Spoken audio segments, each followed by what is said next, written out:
Marché primaire et marché secondaire. Le marché financier, c'est-à-dire le marché des actions et des obligations, est scindé en deux marchés. Le marché financier primaire, le marché financier secondaire. Le marché primaire, tout d'abord. L'émission des titres a lieu sur le marché primaire. Ce dernier ne comporte donc que les titres nouvellement émis et proposés à la vente. L'entreprise qui a besoin de fonds va donc émettre des titres, des actions ou des obligations et les proposer à la vente sur ce marché. Lorsqu'elle émet des actions, elle ouvre son capital à l'extérieur.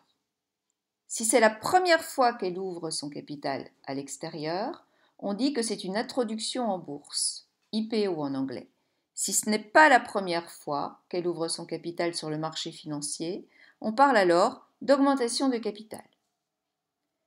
Lorsqu'elle émet des obligations, elle peut annuler l'opération si elle estime que le taux d'intérêt qu'elle devra verser a atteint un niveau trop élevé. En effet, dans l'émission d'obligations, c'est le marché qui fixe le taux en fonction de l'offre et de la demande de ces obligations. Les États recourent assez facilement à ces émissions d'obligations. Ce sont les fameux emprunts d'État. À l'heure actuelle, les émissions sont assez rares. Pourquoi? Tout simplement parce que les États peuvent se refinancer sur le marché monétaire à des taux très bas.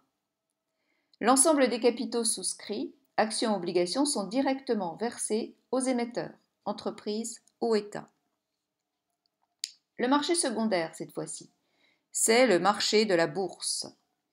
On y retrouve tous les titres précédemment émis et qui vont maintenant s'échanger entre tous les épargnants. C'est le marché de l'occasion. Le prix va se fixer en fonction de la loi, de l'offre et de la demande. La bourse permet aux épargnants qui ont acheté des titres de les revendre.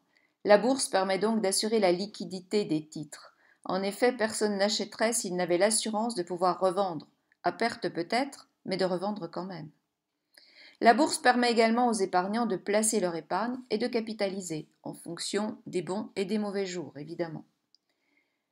Par ailleurs, la bourse permet aussi aux entreprises de restructurer leur capital par le biais des OPA, offres publiques d'achat, et des OPE, offres publiques d'échange. Ces opérations sont étroitement surveillées et réglementées par l'AMF, car elles présentent des risques importants de légalité et de protection des épargnants. La bourse permet également aux entreprises de fixer le cours de leurs actions et par là même de donner une indication, je dis bien seulement une indication, sur la valeur de l'entreprise. Mais attention, le cours ne reflète pas toujours la valeur exacte, dans un sens ou dans un autre. Il y a beaucoup de spéculations. Elles peuvent être sous-évaluées ou surévaluées. Les entreprises doivent toujours prendre en compte le comportement de mimétisme des épargnants.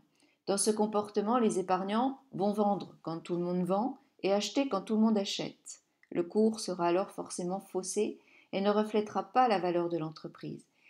C'est risqué pour l'entreprise et cela peut la conduire éventuellement à une situation vraiment très difficile si l'action décroche.